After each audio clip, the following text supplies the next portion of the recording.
So hello everyone, I welcome you all to the channel that is PW English and to our very much awaited batch that is our Ignite batch.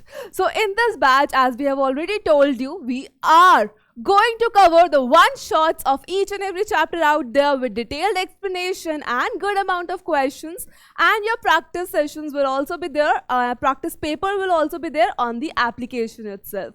So do go to the application and enroll in this particular batch. So let's start with our very first chapter that is very easy as well, that is our real numbers. So let us first see what all we are going to study today, right? So we are going to study the Euclid's division lemma, right, in which a lot of you have a bit of problem because this is a bit of understanding concept. So we are going to clear this particular concept right today with questions itself, and then we are going to study our fundamental theorem of arithmetic, right? And then we are going to study about the irrational numbers and the proof of irrationality. And then we are going to study about the decimal expansion of your rational and irrational numbers. I hope you guys are ready and excited enough, right? So please be seated with your pen and paper because we are going to solve the questions together, right? So let's begin with our chapter, and that is our real numbers. So first of all, let me tell you about what all are real numbers, right? So if we check this particular figure, right, I can see a huge bubble in which it is written real numbers, right? So in this circle it is written real numbers. So is real number like the basically god of all numbers, or what we can say is a number is a term which comprises all your numbers? Let us study. So we have in our previous classes already read about natural numbers, whole numbers, what are integers, what are rational numbers, and somewhere about the irrational numbers too, right? So when imagine real numbers being a big kingdom, right? Just imagine it is a very big kingdom in which all the small group of numbers are there. So if I talk about basically what are real numbers, so basically all your rational and irrational number comprises your real numbers.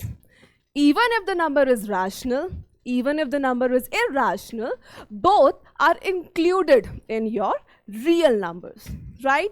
But what I can see that irrational number is somewhere like alone over here. That is something separated, a small, circle down there separated in a segment. But if I talk about here rational numbers, so you can see the rational number includes your integers and also your whole numbers and also your natural numbers, right? So let's recall a bit of concepts like what are natural numbers. We know that the natural numbers are indicated by your n, right? The numbers which starts from 1 and goes till the positive infinity are known as your natural numbers, like 1, 2, 3, 4, 5, normal counting numbers, right? We know what are whole numbers. When we add 0 to your natural numbers, then the group which is forms your whole number, right till here? Now what are integers?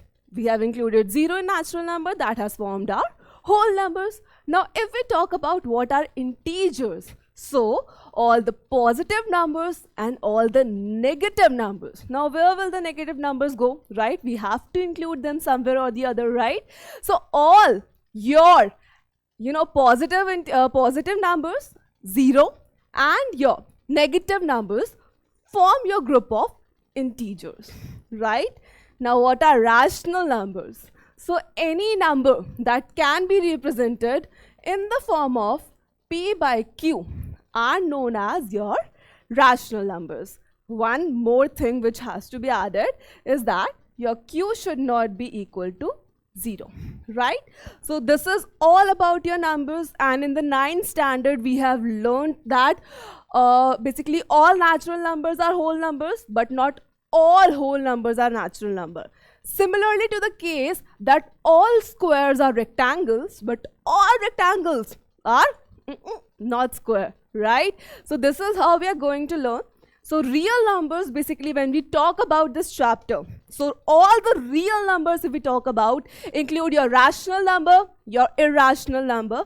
even though rational numbers include a lot of other subparts, but here we are going to talk about the rational numbers as a bigger concept and irrational numbers, right? So let us go ahead and check about the Euclid's division lemma, right? Ab Euclid's to theek hai, it's okay that it's a name of a scientist, of mathematician, right? Division, something related to divisibility. Now what is this lemma?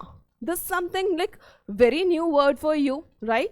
So what does actually this word lemma means? So lemma is what? It is a proven statement used for proving other statements, right?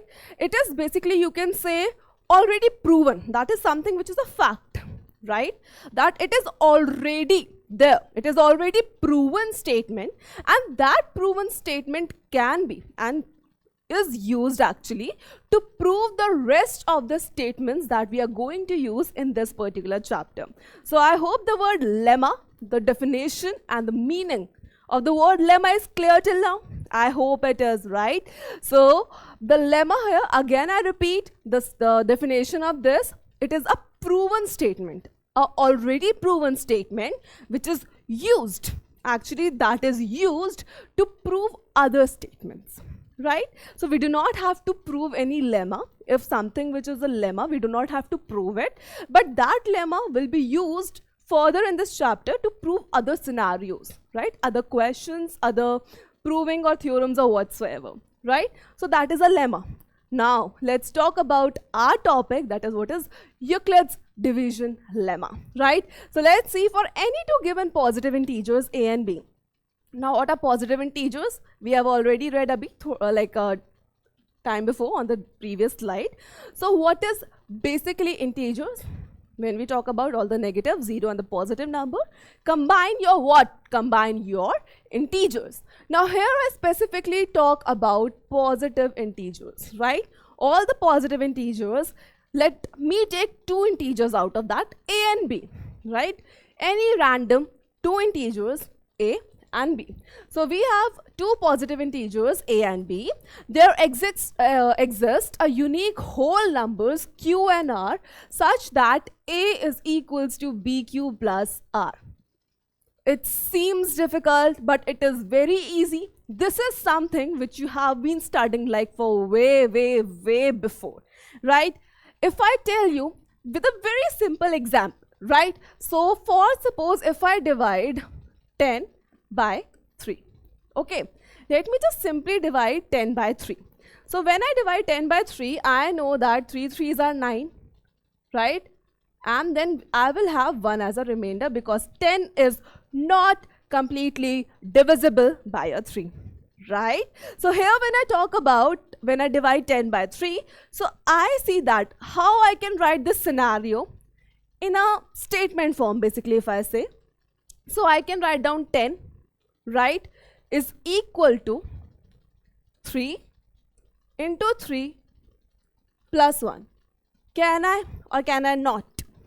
I can write down that my dividend, if you remember the concept again, simple division which we have already done in our previous classes, we know what? That our dividend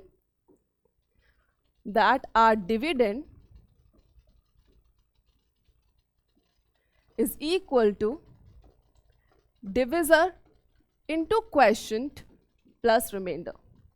I hope each and every one of you remember this thing, that dividend is equal to divisor into quotient plus remainder, right? So here my dividend was 10, my divisor was 3, my quotient was 3, and my remainder was 1. So just this is what Euclid's division lemma says.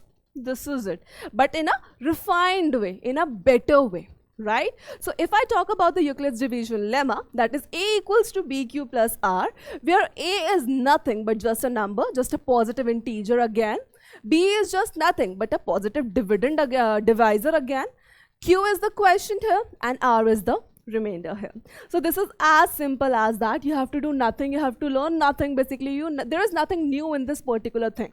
Euclid division lemma is something which you guys have already been doing for like ages now. Alright, so this is as similar to as dividend equals to divisor into quotient plus remainder. Right?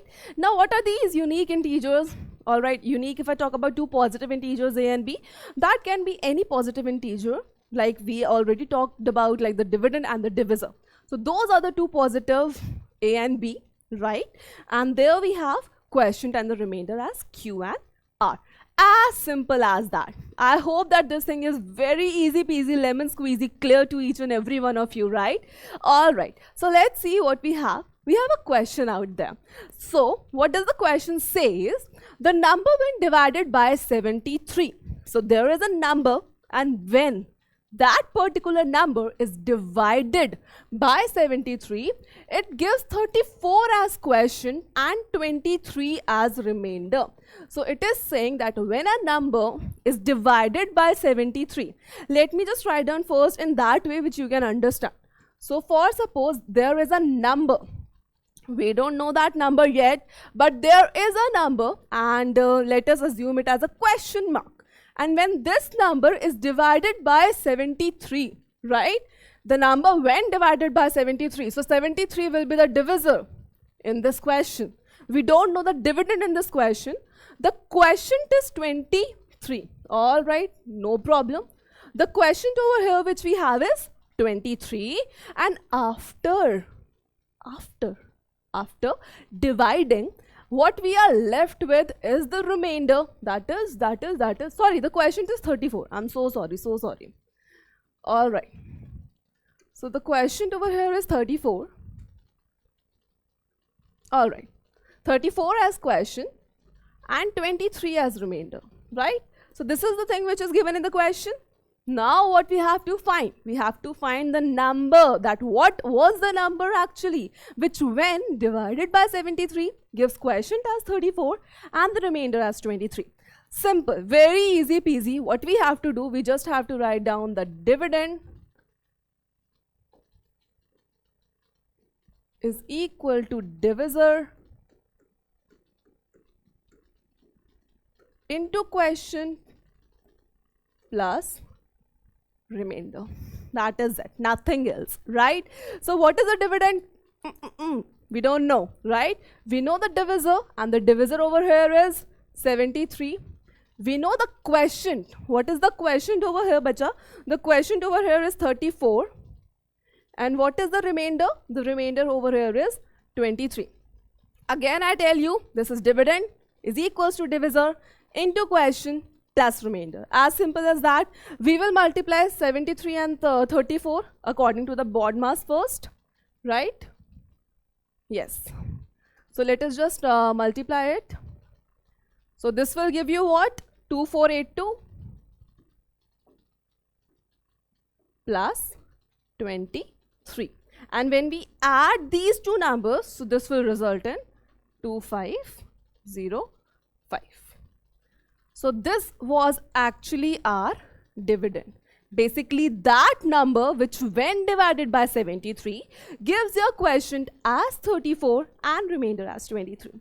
So simple, this was totally based on your dividend equals to divisor into quotient plus remainder. And now when I relate this particular expression with your Euclid's division lemma, so this dividend will be equal to my A, right? This is equal to my A. This dividend will be equal to my B. The Q will remain Q and the R will remain R. So this forms your A is equals to BQ plus R. Let's move forward and see what we have. So now we have Euclid's division algorithm. Okay, when we talked about Euclid division lemma, we first understood what does the word lemma means. Now when we are going to discuss about Euclid's division algorithm, so we are going to discuss actually about that what does the word algorithm means, right? So let us first take an example, okay? Like I know something to cook, that is Maggie, of course. So let us assume that your mom is cooking Maggie. So what are the following? Basically when I am about to cook Maggie, so I'll first switch on the stove, put the pan on it, put a glass of water in it, then break the noodles in it, add the masala, and then boil it for a few minutes and the Maggie is cooked, right? So basically when we are about to make tea, So what we actually do, we open, like we lit the stove, we keep the pan again, we add water, we add sugar, we add tea leaves, we add milk, and then everything boils up and forms the tea. Now what is actually, like, this is not a cooking class that I'm teaching you how to make Maggie and tea, but basically I'm just telling you the meaning of the word algorithm, right? So when we talk about the word algorithm, that actually means certain steps which we have to follow to attain a particular result. To make a tea, I have to lit the stove, put the pan, milk, tea leaf, sugar, and everything. Step by step, I have to follow certain things, right? But when we talk about steps in mathematics, so these are your algorithm, right? Certain fixed amount of steps which you have to follow, right? Which you have to follow for attaining a certain result, desirable result. So basically an algorithm is a series of well-defined steps. Nothing else, just a series of well-defined steps is known as your algorithm, and which gives a method of solving a certain type of problem, right? So this gives a solution. Now basically if I talk about the application of Euclid's division lemma, right? Why are we studying it? Why is the need of studying Euclid's division lemma? So it's as simple as that, to find basically what the HCF, yes, the highest common factor of the two numbers. That is it. But how? How is dividend equals to divisor into quotient plus remainder, or A is equals to BQ plus R, you know, solves our question? How does it do that? So let's study that. So basically, what are the steps which we have to follow, right? So basically Euclid's division algorithm says, basically it's a technique. Because technique, why? Because it is a series of steps, right? It is a technique to compute the HCF of two given positive integers, right? Same word हमने पढ़े थे, two given positive integers in the Euclid's division lemma, which we are going to relate with the Euclid's division algorithm in this particular slide, right? So we are given with the Euclid's given two positive integers, let's say A and B, where A is greater than B, because whenever we divide, just recall the concept, whenever we divide two numbers, the one which is inside, the one which is a dividend, right, it is always greater than your divisor, right? You basically, what I'm talking about is 10 is divided by 3. This will give me certain quotient and certain remainder. But if I divide what? If I divide my 3 with 10, so this will give me some decimal format of things which I don't need. So that is the point which I'm talking over here, that whenever you are taking two positive integers, that is your A and B, your A is supposed to be greater every time than your B. All right, okay? So this is the thing. I hope that this thing is clear with each and every one of you. Euclid's division lemma. What is lemma? What is Euclid's division lemma? Algorithm. What is algorithm? What is Euclid's division algorithm? So basically it is just a technique, a series of technique which is used to compute the HCF. Now this is what I was talking about, the application. Why are we studying again the dividend equals to divisor into quotient plus remainder? Or again I say A is equals to BQ plus R. Why are we actually studying it? Just because to compute the HCF of two given numbers A and B. That is the application. Right? So if by chance the question comes that what is the application of Euclid's division lemma? So basically to find the HCF of given two positive integers. This is it, right? Okay, let's move forward. So these are the three steps which you have to follow basically to find the HCF of two numbers. Now how does, let me first tell you that how does A is equals to BQ plus R gives me the HCF. How? Like how it can give me the HCF, right? Let us take two numbers, two easy peasy numbers. Let me take 2 and 8, right? So basically 2 and 8 are the two numbers which I am taking, right? So of course A has to be greater, right? So A will be my 8, B is my 2. Okay. So how can I write 2 and 8? How can I write? Basically, if I divide my 8 by 2, so I know that the quotient will be 4 and the remainder will be 0. Right? Alright, so basically I can write my 8 as 2 into 4 plus 0. Alright, so this is the first step of your Euclid's division algorithm. And what does it say? Let me show you the slide again. It says that on dividing A by B, the same thing which we just did with 2 and 8, right? On dividing A by B, when we divide A, that is your 8, by B, that is your 2, we get the quotient Q and the remainder R, right? We got the quotient as 4, remainder as 0, right? Which satisfy where R is equal to or greater than 0 or is smaller than B. Now what does this mean? I'll tell you just in a moment, just give me a second. Alright, step 2, let's see that if R is equals to 0, when a remainder turns out to be 0 and is equal to 0, where in this case when we divided 8 by 2, so our remainder came 0. I hope that everyone remembers that a remainder was 0, right? Because 8 was completely divisible by 2. So here we have, then the HCF of A and B is B.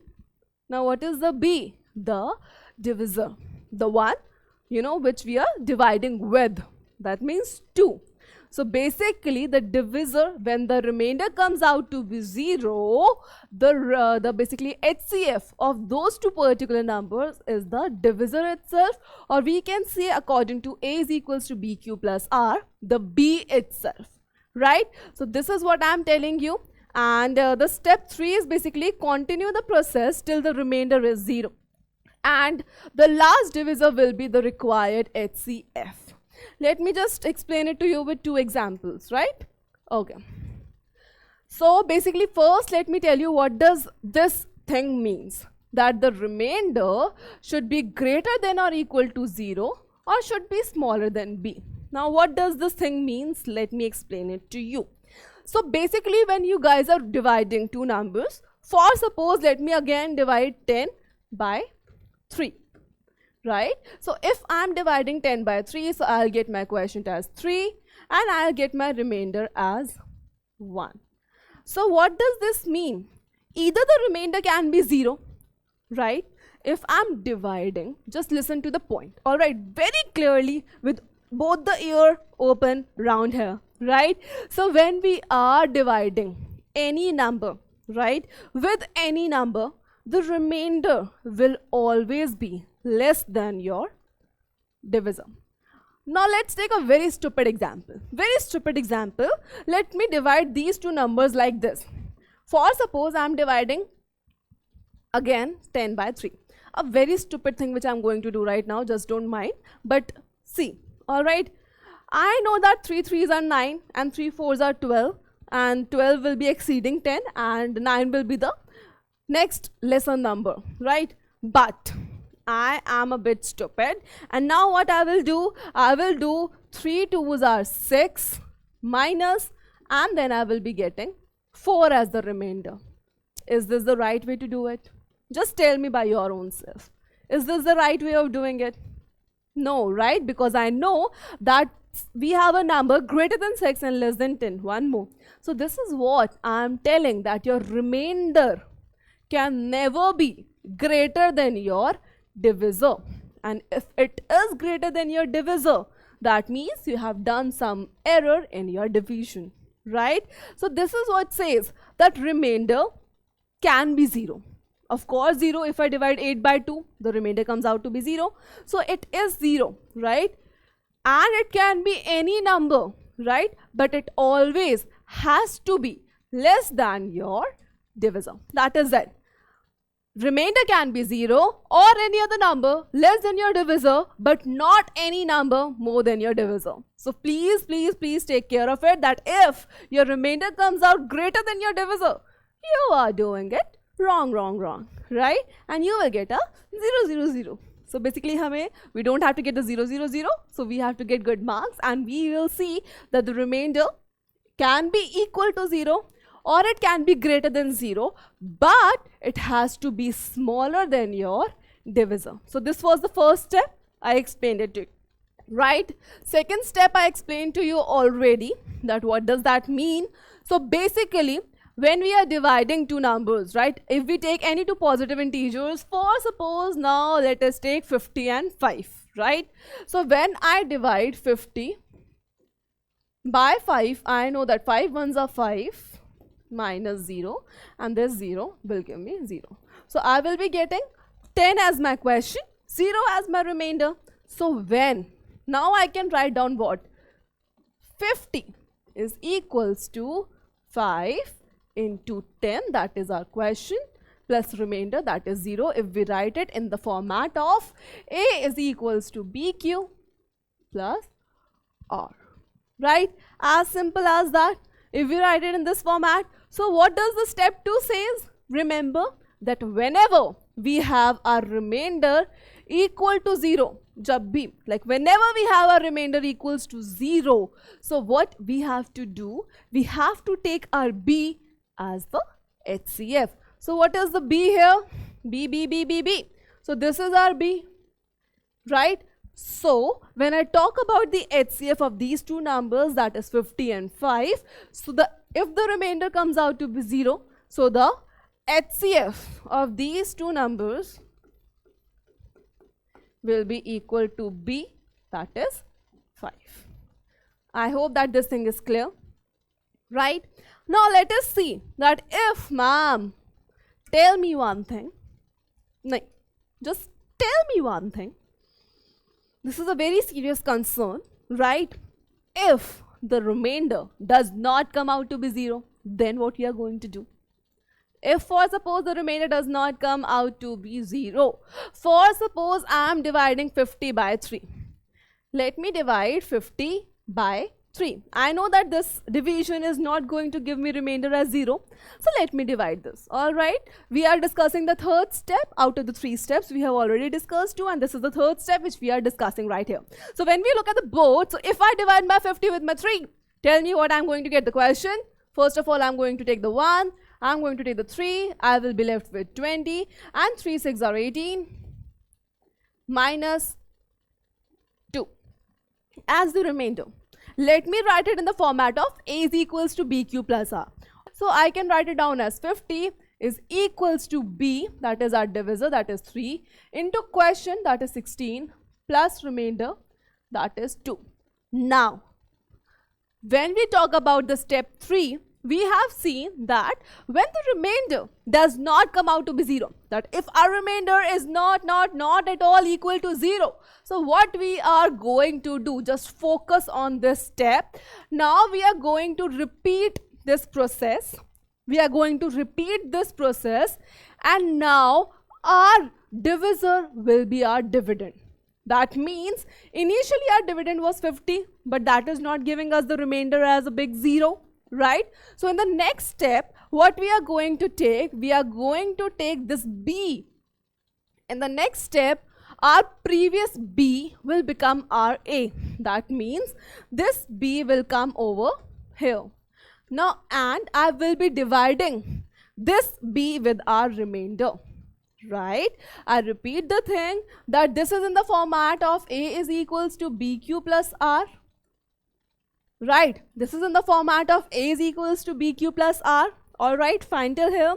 And now, since this step did not give me my remainder as 0, what I will do in the next step? I will be taking my B as my A and my R as my B. Simple.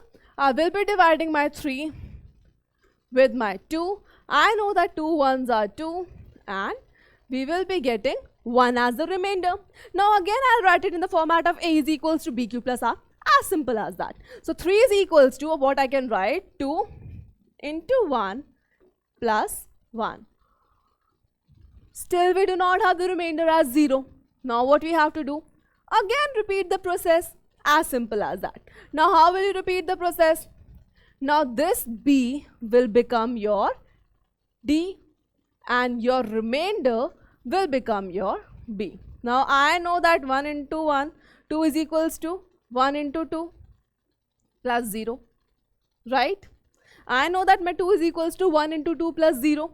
Now I have the remainder as 0. So what we concluded actually in the step 2, that I again repeat, that in the step when we have our remainder as 0, that is the only step we are going to find our HCF in. Now I know that my HCF lies in this particular line because my remainder over here is 0, right? Now if my remainder is 0, so what will be the HCF? This 2, this 1, or this 2? So we have learned what? That in the step where we have our remainder as 0, in the step where we have our remainder as 0, so that is the step where we have our HCF, and your HCF is equal to your B. Now quickly tell me what is B in this particular statement. If I assume it as A is equals to BQ plus R, right? If this is my thing, if I assume it as A is equals to BQ plus R, so I know that my B is equals to 1. And that was very well justified that 50 and 3 have nothing in common but just 1. Right? So this is all about your 3 steps which we have discussed, and here we go. So these are the 3 steps. I have already discussed all the 3 steps in a very elaborated way with you guys. So I think that you have no problem by here and till in this concept. Right? Let's move forward to the next thing which we are having, that is, okay, the question. Let's do a question. Use Euclid's division algorithm to find out the HCF of 196 and 38220. Now do not need to worry that, ma'am, if 196 is written before, so we have to take that as a dividend. No. Right? We know that among 2 numbers, the one which is greater is our dividend because A is always greater than B.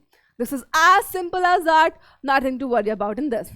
So basically, let me write down this statement as 38220. So this is my dividend.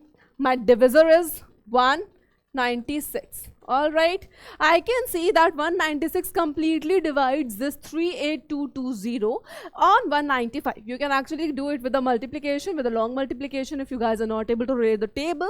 But you can actually see the last digit of the number and find out how to do it, right? So 196 into 195 plus 0. So since my remainder is 0, so this is the only particular statement which is going to give me what? My HCF. So how I am going to find out that particular HCF? I know that if it is in the format of A is equals to BQ plus R, so my HCF has to be equal. So my HCF has to be equal to the B, and here the B is 196.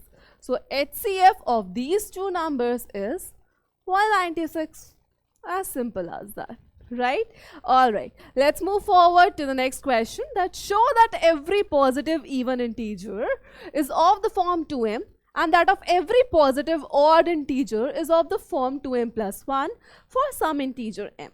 Alright, but how is this question related to your Euclid's division lemma? How is this question related to your Euclid's division lemma? Like, is there any relation? Yes. Alright, so if we show that every positive even integer is of the form. Alright, so let me take this thing that if something is of the form 2m, let me take it that A is equals to 2m. Okay, my first integer is 2m. I know that if this m is getting divided by 2, if this particular m is getting divided by 2, so what are the possible values of your remainder? Quickly tell me up. I have already discussed this thing with you that when I am dividing a certain number by 2, right, what are the possible values of your remainder? Either the remainder can be 0. The first case will be, ma'am, either the remainder can be 0 or the remainder can be 1. Do you think the remainder can be 2, 3, 4, 5, 6? Why not? Because we are dividing the number by 2. How could the remainder be 3? That again means we are doing some stupid thing and that we are doing the division wrong, right? So if we are dividing any number by 2, so here we have the case 1 that the remainder will be equal to 0 or either the remainder will be equal to your 1. So basically that's how it is going to be done. Now if I take the concept of A is equals to BQ plus R, right? So this is basically my BQ. All right. If I talk about in a specific way, so this is actually my BQ. So basically A is equals to 2m. Here my remainder is 0. 2m plus 0. And in this case, if I take A is equals to BQ plus R, so here my BQ is again 2m and my remainder is 1. So these are the only two cases we have, that either the A will be equals to 2m and either the A will be equals to 2m plus 1. Now obviously let m be any number. Let's apply some common sense over here. All right, let's think that m be any number, positive, odd, or even any number, right? But if I multiply any number by 2, yes, you are correct. Yes, if I multiply any number by 2, so we always get an even number. So basically this particular expression will always give me even number. And this particular expression, now of course, if I add 1 in any even number, that is actually going to give me odd always, right? For suppose if I take 3, if I multiply 3 by 2, it will give me 6. That is an even number. But if I add 6 and 1, right, that will give me 7, an odd number. So here we have this statement will always give me odd number. So hence proved that we have showed that every positive even integer is of the form 2m and every positive odd integer is of the form 2m plus 1. This is what we were about to do and that is what we have done, right? All right, so let's move forward to the next question, and the question is, this is a very important question, right? So basically try to, just remember this question because it has already been asked on your CBSE boards. So please make sure that you guys remember this question and understand this question, right? So here we have prove that x and y are both odd positive integers, then x square plus y square is even but not divisible by 4. Now how will we definitely write a number to be odd? We have discussed in the previous slide itself that if I have to be very specific about a number to be odd, so that has to be in the form of 2m plus 1, 2x plus 1, 2k plus 1, right? So let us take the first number as x, that is equal to your, for suppose let us assume 2m plus 1, that let this be our first number, right? Let us take our second number y, this is somewhere like g. So let us take our second number as y, right? And we can write down as 2k and again another odd number, that is 3. If something even plus 1 will give me odd, similarly even plus 3 will also give me odd.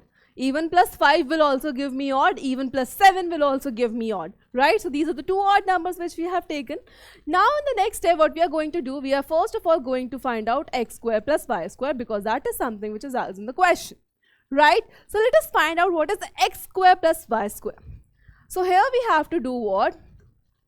2m plus 1 square plus 2k plus 3 square. As simple as that, right?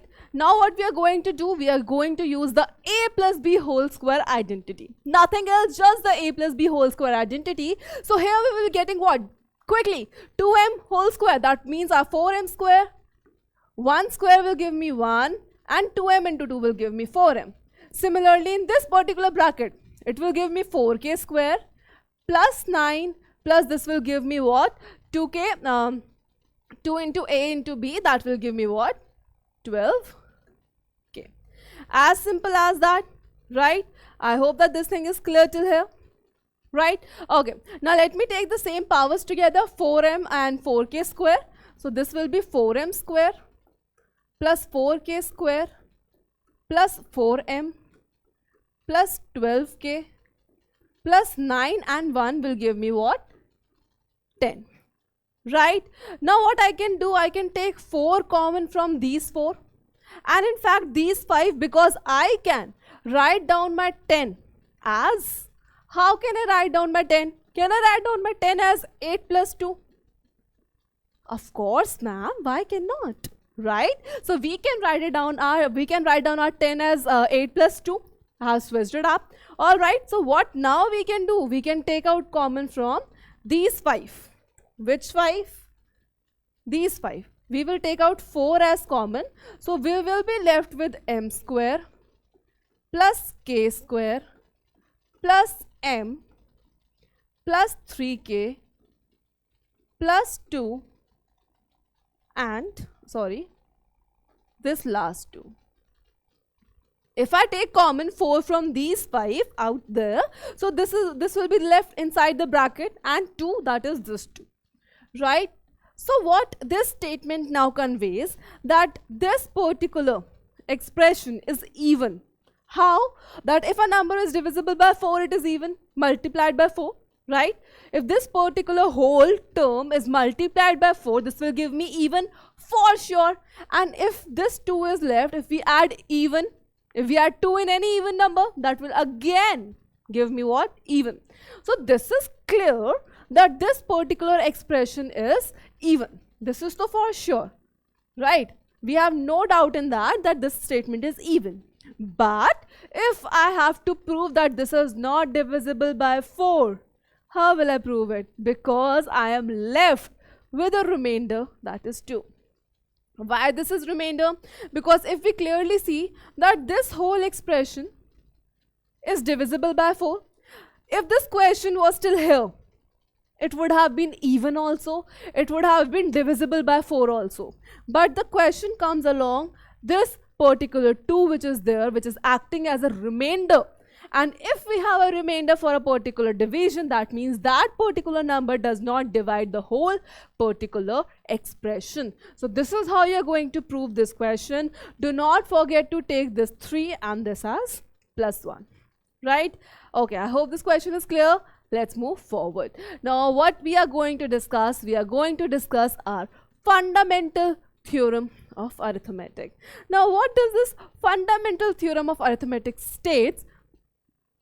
Very easy. So every composite number. Now what are composite numbers? So we have learned about prime numbers and composite numbers. So one are prime numbers which have none other factor, right, other than 1. A number itself, right? Those numbers does not come in the table of any other number. And what are composite number? Which have other factors besides 1 and the number itself. So for suppose composite number is 4, composite number is 6, composite number is 10. And so on. Prime number is 2, prime number is 3, prime number is 5. 1, obviously 1 is neither prime nor composite number, right? So if we talk about every composite number, so that means a number, we are talking about a number that has a factor 1, number itself and other factors as well. All right, so every composite number can be uniquely, what does the meaning of uniquely? Right? If I go to a shop of clothes and if I say, yeah, this dress is very unique, that means one of a kind, specific, right? So that is uniquely expressed as the product of prime, except for the orders in which the prime factors occur. Let us take the very small example, okay? Let us take this 12 itself, all right? This 12 is expressed as 2 into 2 into 3. Right? Now you can say, ma'am, we can write down it as 3 into 2 into 2. That is why. For you people only it is specifically mentioned except for the order in which it is kept. Right? You can write it down as 2 into 2 into 3, 3 into 2 into 2, 2 into 3 into 2. But 2 2's, basically 2, 2 and 1 3 is only the prime factorization of 12. No other number will include its prime factorization as 2, 2 and 3. No other number will have 2 into 2 into 3 or 3 into 2 into 2 or 2 into 3 into 2, whatever, as its prime factorization. So these 3 numbers, that is 2 2's and 1 3, is only and only included in the prime factorization of your 12. Similarly, if I prime factorize 651, so basically it has its factor as 3, 7 and 31, despite of the order in which it is kept, right? We are not looking at the order. You can switch the orders, but it is always better to keep the lower numbers first. right? So if I take 651 over here, so 651 is written as 3 into 7 into 31, and these three numbers are unique, and are unique in the fact that they will always multiply and give the number as 651, and 651 will always has its prime factors as 7, 3 and 31. No other number will include these three numbers only. Right? I hope this thing is clear, and this is all about fundamental theorem of arithmetic, that for a composite number there exists a unique, that means only confined to that particular number, so that factorization is included, and that is what forms your fundamental theorem of arithmetic, nothing else. Very easy peasy, lemon squeezy. Let's move forward. Okay, so show that 5 into 11 into 13 plus 13 is a composite number. Okay, so basically if I talk about, if I have to show a number, that a number is a composite number, right? If I have to show that the number is a composite number, what we have to show basically? We just have to show that the number has other factors as well. I can prime factorize that particular number into other factors as well, right? So if I write this statement again, that is 5 into 11 into 13 plus 13.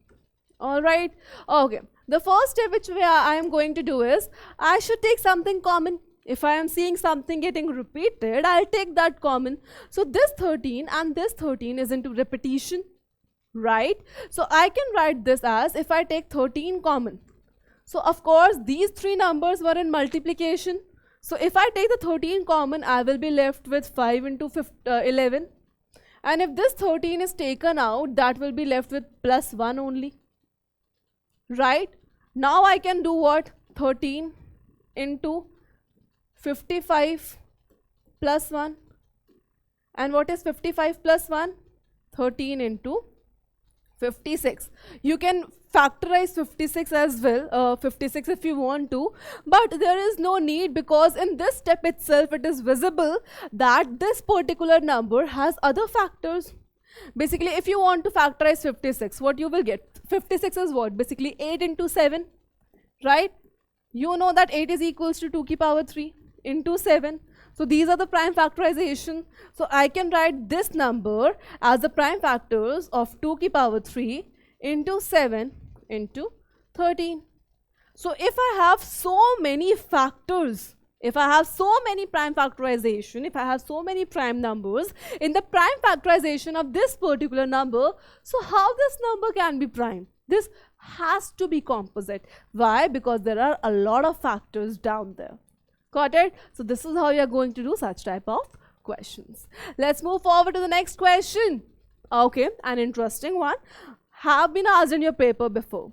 So show that any number of the form 6n, n belongs to natural numbers, this n means natural number, can never end with the digit 0.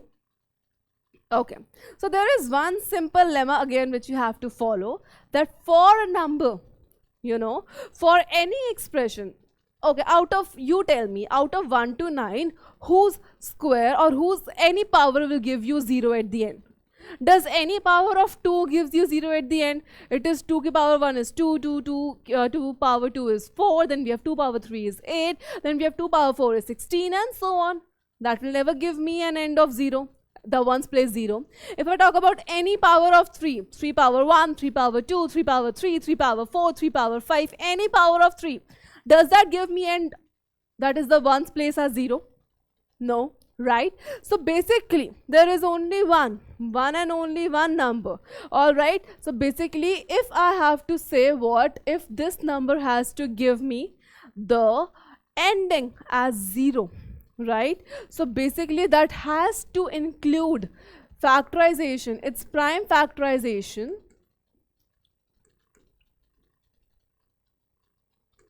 its prime factorization has to include 5. And which prime factorization has to include 5? The numbers prime factorization. But since I know I can write down my 6 to the power n as 2 into 3 की power n, which itself can be written as 2 की power n into 3 की power n. Do I have 5 in this? No, right? So since I do not have my 5 in this, I cannot say that this will end ever with the digit 0.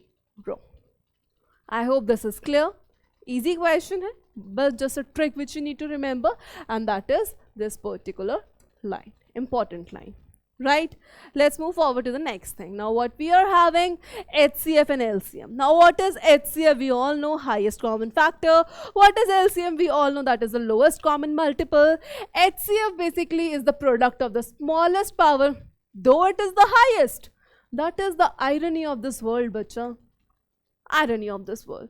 HCF comes with the name of highest in it, but it always includes the smallest power. LCM comes with the word of lowest in it and always have the greatest powers. Right? For suppose I have a number A which has its prime factorization as 2 square into 3 cube. Alright. Next I have a number B which has its factorization as 2 की power 3 and 3 की power 1. So what I have said, what I told you is that your HCF includes the lowest power, the smallest power. So if I have to find the HCF of A and B, if I have to find the HCF of A and B, so basically that will include the smallest power. Now if I check in this, okay, just tell me 2 square and 2 cube, which one is the smallest? 2 square and 2 cube, which one is the smallest? So 2 square is the smallest, right? So we will be including 2 square. And out of 3 cube and 3 की power 1, which one is the smallest? Very easy peasy, that 3 की power 1 is the smallest, right? So this will be your HCF. Now if I talk about LCM of two numbers, what it will be? Right, if I talk about the LCM of two numbers, so the LCM of two numbers will give me what? The greatest powers. The greatest power of the two. Now 2 square and 2 cube, the greatest one is 2 cube. So I will include 2 cube in my LCM. And out of 3 cube and 3 की power 1, which one is the greatest? 3 cube. So I will be including 3 cube in my LCM. So this is the difference between the smallest power and the greatest power. So please take care of it. HCF, despite having the highest in its name, includes the smallest power, and LCM on the other side, having the lowest in its name, includes the greatest powers, right? So over to the next question. Okay, so this is a one important thing which we have to learn in this chapter, that the product of two given numbers is equals to product of their HCF into LCM. What does that mean? For suppose there are two numbers, all right, let's say A and B.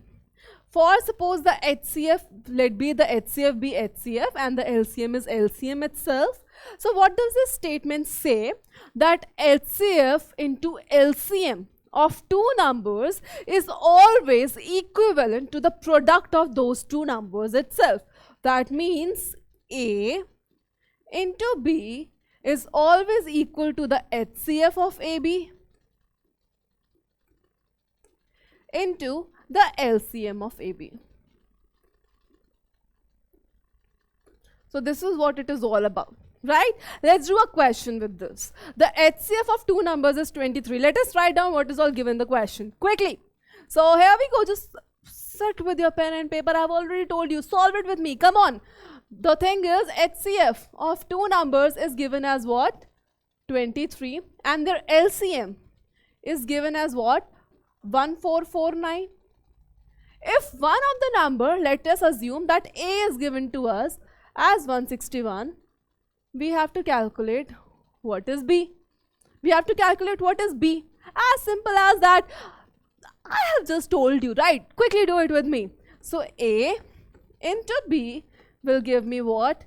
HCF into LCM. So A is my 161, B is my unknown, HCF is my 23 and LCM is my 1449, right? This is the same thing. So we have to calculate what? B. So here we will be having B as what? Which is equals to 23 into 1449 upon me what? 161, right? As simple as that. And B will come out if you cancel this, all right? Okay, so this will come out to be 207. Your second number will be equivalent to 207, right? So your B, that is the second number, will come out to be 207. This is how this particular important concept is applicable in these questions, right? I hope that it is getting, like, each and every concept is getting cleared by now. The questions are fine and you guys are practicing it along with me. So let's quickly move forward to the next concept and the question. Okay, a tricky one. All right, first of all, you tell me the answer, all right, in the comment section. But you just give the answer right now to your own selves and just let me know in the comment section whether you were right or wrong with the explanation, right? So is it possible to have two numbers?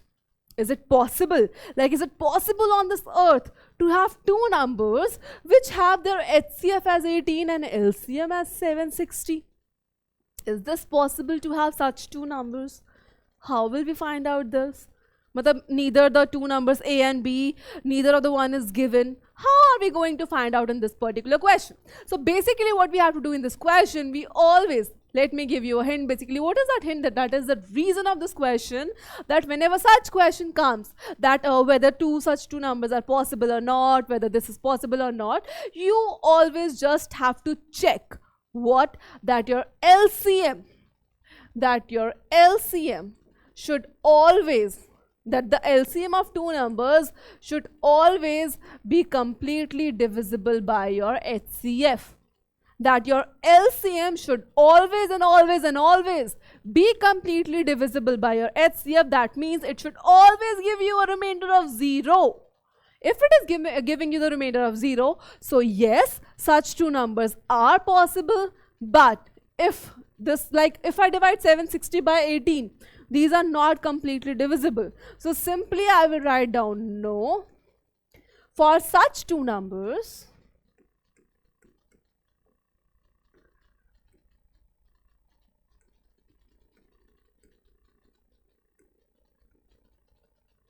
to be there,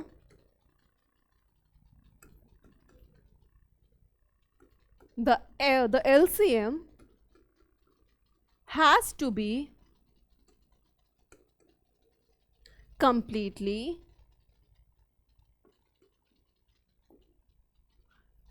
divisible by your HCF. This is the reason, right? For such two numbers to be there, your LCM has to be completely divisible by your HCF. Then only such two numbers are possible, else no, such two numbers are not possible. Let's move forward to our next topic, that is our irrational numbers. Now we have discussed that in the first slide, that rational numbers are the numbers that can be expressed in the form of P by Q. Simple as that. What are irrational numbers? Opposite. The numbers that cannot be expressed in the form of P by Q are known as our irrational numbers. What are the examples of irrational numbers? All the root numbers, root 2, root 3, root 5. We can say pi is an example. Now you might be saying, ma'am, why pi? We have the value of pi as 22 by 7. So how are you saying that pi is your irrational number? Right? But 22 by 7, if I talk about, is the approximate value of your pi. That is not the exact value of your pi. So if I talk about the approximate value of pi, so if I talk about these two numbers, so pi is your irrational number, but your 22 by 7 is your rational number, right? Because whenever we even take our value 3.14, that is also the approximate value. There is no exact value of pi. For suppose when we do the questions, right, root 2, the value which we take is 1.41. For root 3, we take 1.732. Those are the approximate value up to 2 decimal places or up to 3 decimal places, but those are not your exact values. So similarly, if you have a confusion that my pi is irrational, whereas its value is 22/7, that is a rational number. So 22/7 itself is a rational number. Pi itself is an irrational number. 22/7 is the approximate value of your pi. So that's why we take pi as irrational. 22/7 is rational. 3.14 is also rational because I can write down my 3.14 as 314/100. But this is again an approximate value of pi, right? So that's why we do not include these. So these are the values of some examples of your irrational numbers. Please have a note of it. And let's move forward. Now this is again an important question which comes in your exam, the proof of irrationality. There might be certain topics in this lecture which are deleted from your part. So please be sure and make sure that which part you have to practice and which part you have to skip. Because in this particular video, I'm going to teach you the entire chapter, even the deleted portions. So make sure that you guys actually have a hook on your own syllabus and be very precise with what you have to study, right? And if you want to study extra, you can always study extra.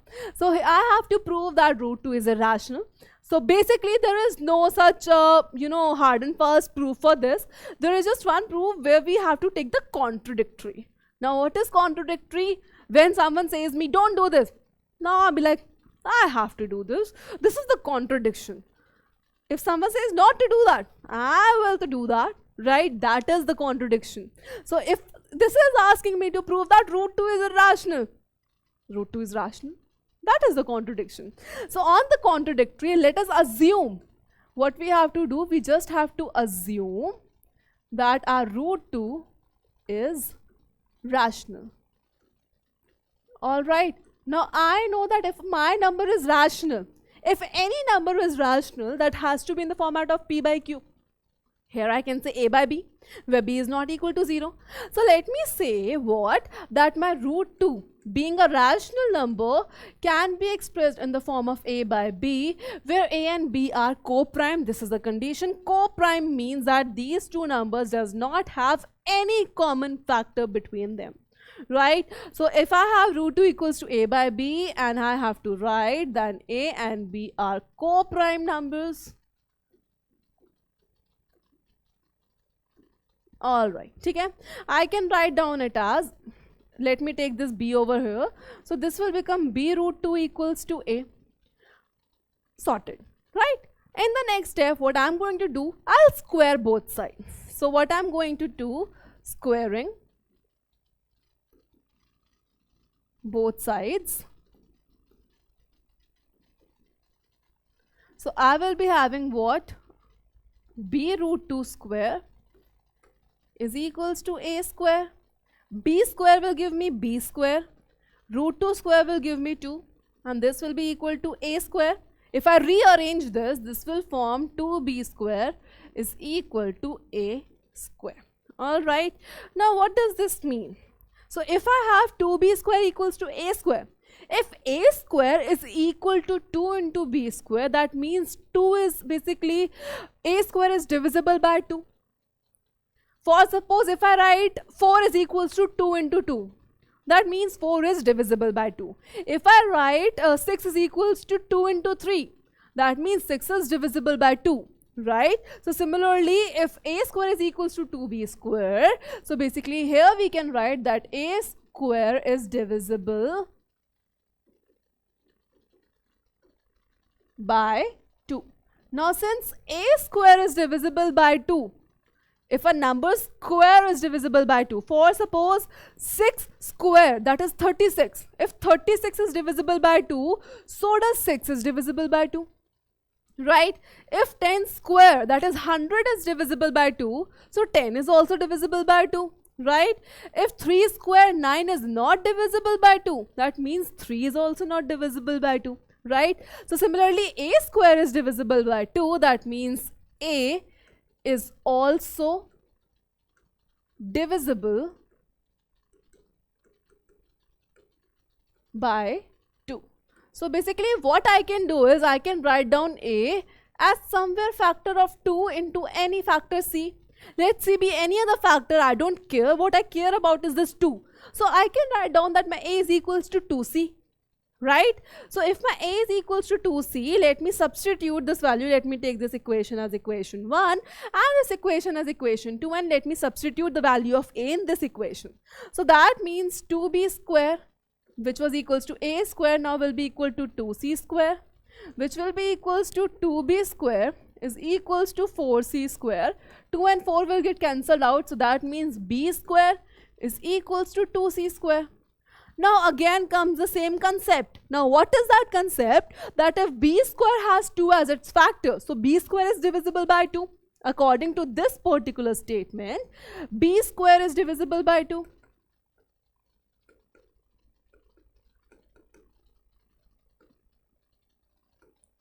B square is divisible by 2. And if b square is divisible by 2, so does b is divisible by 2. Oh ho! Now this has become a problem for us. And why so? Because we in the starting took that a and b are co-prime numbers. We took in the starting that a and b are two co-prime numbers. And what are co-prime numbers? The numbers which do not have any other factor common. But here I can see that a is also divisible by 2 and b is also divisible by 2. So this problem has arisen because of our wrong assumption that root 2 is rational. Hence we can say that root 2 is irrational. So this is the proof of your irrationality. It might come with root 3, root 5, root 7, whatnot. Be prepared for it. But if it has operations included, we'll do one more example. Prove that 5 minus root 3 is irrational. Right? Okay. Let us again take this as a contradictory. Alright. What we can say, if 5 minus root 3 is irrational, सबसे पहले we have to write again that let us assume that 5 minus root 3 is rational. Again, same thing, repetition of same thing, bacha, nothing else, repetition of same thing, that is it. 5 minus root 3 is irrational. I have assumed that 5 minus root 3 is rational. 5 minus root 3 I'll write down in the form of a by b. Again, I will write down the condition where a and b are co-prime. We have to write this down every time. This proof is still very simple if I compare to the previous one, right? So I have just written that a and b are your co-prime numbers. So if I take basically a and b bring here, if I bring a and b here and take root 3 over there, so this will become what? 5 minus a by b is equals to root 3, right? If I take the LCM, this will become 5b minus a upon may b equals to root 3, right? Now if I see that a and b are integers, 5b is also integer, basically this particular left hand side forms your rational number, and I know that root 3 is an irrational number. So rational number can never be equal to irrational number. Rational number can never be equal to an irrational number. So again, this problem has arisen because of a wrong assumption that 5 minus root 3 is rational. So that's why 5 minus root 3 is again your irrational number. I hope that this thing is clear with each and every one of you. Okay. Now let's talk about our last topic for the day, that is the decimal expansion of your rational numbers and irrational numbers. So basically there are three types of decimal expansion. Okay? First of all, when the remainder is 0, that is terminating. What does terminating means? When we travel in metro, when we travel anywhere, it says the train terminates here. What does that mean? That the train will not go beyond the station. It ends there. Right? So that is what terminating itself means, something which comes to an end. For example, 10 divided by 2. This terminates, right? This gives me a remainder of 0. So this is an example of my terminating decimal expansion, right? Now if I talk about non-terminating, no, not going to stop, and recurring. Now what does this word recurring means? Nothing else but just repeating. How can I show you that? For example, if I divide 10 by 3. If I keep on dividing this, this is 3. Alright, this is 339 minus 1. If I take 0, decimal, again 339, minus, again 1. Again I'll take 0, again I'll put 3, again I'll get 9, I'll get a remainder 1, again I'll divide it by, multiply the divisor by question 3, I'll get 9 here, again the remainder 1, and this is not going to end. It will come out to be 3.3333333 and so on till it lasts like infinity, right? So basically, such decimal expansions are known as your non-terminating because it is not coming to an end, and also non-recurring and also recurring because this is repeating itself. It is always 3.33333. The numbers are not changing. So this is basically our non-terminating recurring decimal expansion. Now if I talk about the third and the last type of decimal expansion, that is non-terminating, non-recurring. Very stiff, right? So non-terminating, neither it is stopping, neither it is repeating, and that particular decimal expansion is only for your irrational numbers. For example, decimal expansion like 1.01, 001, 0001, and so on. For example, 7.372, 3772, 37772. This is neither repeating, neither terminating, and this was like giving a problem to us. So this is something which we have to put up for the irrational numbers. Now let me again come to the slide and show you. So there are basically the three types of decimal expansion. One, we are having the terminating one. One, we have the non-terminating but repeating, that is recurring, and the last one we have is non-terminating, non-recurring. Alright, so these two decimal expansion is of the case of your rational numbers. Your rational number gives these two types of decimal expansion. Either it will terminate, that will form a rational number. Either it will not terminate and it will repeat itself, that is also a rational number. But if I have a problem over here, that is if I have a decimal expansion that is non-terminating and even non-recurring, so that is something which I talk about irrational numbers. So non-repeating and non-terminating and non-recurring is the example, is a decimal expansion of your irrational number, right? Okay, so basically there is important thing over here. For a number, now let us talk about rational, that is terminating, and either non-terminating, repeating. But how? Like, how can we actually judge without even actually properly long division? If we are not in a mood to do the long division, and if we don't have to do the long division, how can we judge whether a number is your terminating or non-terminating, repeating? So basically it's very simple that for a number to be in the terminating decimal expansion, the denominator, right? If I say that the fraction is p by q, so here the q has to be in the prime factors of 2 ki power something and 5 ki power something. So this is just which is needed, that for a number to be in a terminating decimal expansion format, so for that it has to be, its denominator should be expressed in the form of 2 ki power something and 5 ki power something, or either one of them will also work, right? For suppose if it only have 5 ki power something and no 2, that will also be terminating. For suppose it will have 2 ki power something and no 5, that is also terminating. Let us see it with an example. Alright, without actual division, show that the following rational number has a terminating decimal expansion. 33 by 50 it is, right? What I will see, I do not have to divide it whole. I just have to prime factorize the denominator. This is 33 by 50. I can write my 50 as 2 into 5 into 5, that is equals to 33 into 2 ki power 1 into 5 ki power 2. So since it has its prime factorization in the format of 2 ki power something and 5 ki power something, so this will be my terminating decimal expansion. Let's move forward to one more example, 9 by 15. Okay, let's see this 9 by 15. This type of question is a lot of time asked in your paper. 9 by 15. Now what most of the students will do?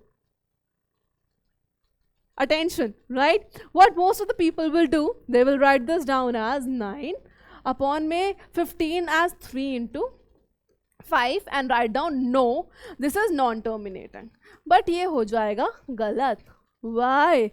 Because just check the question once that whether it is in the simplified form. No, right? I can write down, I can still cancel this as this, and I can write this fraction as 3 by 5.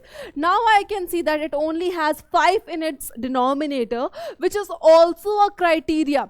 It 2 की power n, देखो, in this question, in this particular thing, it is written 2 power anything and it can be 0, 2, right? 5 power anything and it can be 0, 2. Right? So it is not compulsory that both the 2 की power something and 5 की power something has to be there. It can only be 2 की power something and it can only be 5 power something. That will also work, or both of them is there, like it's like wonder. So here we go again. So first simplify the question and then go ahead with it. Right? Okay. So with the ending of the question, let's do one question that has already been asked in your CBSE last year question paper. And it's an easy question, yet a bit tricky because people did it wrong. So what does the question ask? Find the HCF of the smallest prime number and the smallest composite number. Alright. So what is the smallest prime number? People have an issue in this, first of all. See, if I talk again, 1 is neither prime nor a composite number. So 1 is neither prime nor composite number. So you have to see that the basic knowledge that the smallest prime number which you have is your 2. And the smallest composite number which has other factors, 1 is neither prime nor composite, deleted. 2 is neither prime, 2 is a prime number, deleted. 3 is a prime number, deleted. 4 is the smallest composite number. So basically we have to find the HCF of the 2 and 4. So basically 4 we can write it down as the format of 2 is square, and what comes common? See, 2 is equals to 2 itself, 4 is equals to 2 into 2. What comes in common is 1, 2. So the HCF of 2 and 4 is 2. The whole scenario was of taking this number. So A option is the correct answer for your question. Alright, so by this question we come to an end of our session. So basically we have done Euclid's division lemma, Euclid's division algorithm, we have done the fundamental theorem of arithmetic, we have done the proof of irrationality, we have done the decimal expansion as well, and this chapter hereby comes to an end. So I hope that the concepts are clear, and we will be providing you with the practice paper on the application itself. So please go to pw.live and access your practice papers and whatnot. So solutions will be uploaded over there itself. So make sure that you take the full advantage of this Ignite batch, and I hope that this session will be useful for you to carry forward your additional practices. So with this, I thank you all for attending the session, and I wish you all to see in the next session as well with our polynomials. So stay updated and ignite the fire in you. Thank you so much everyone. Take care.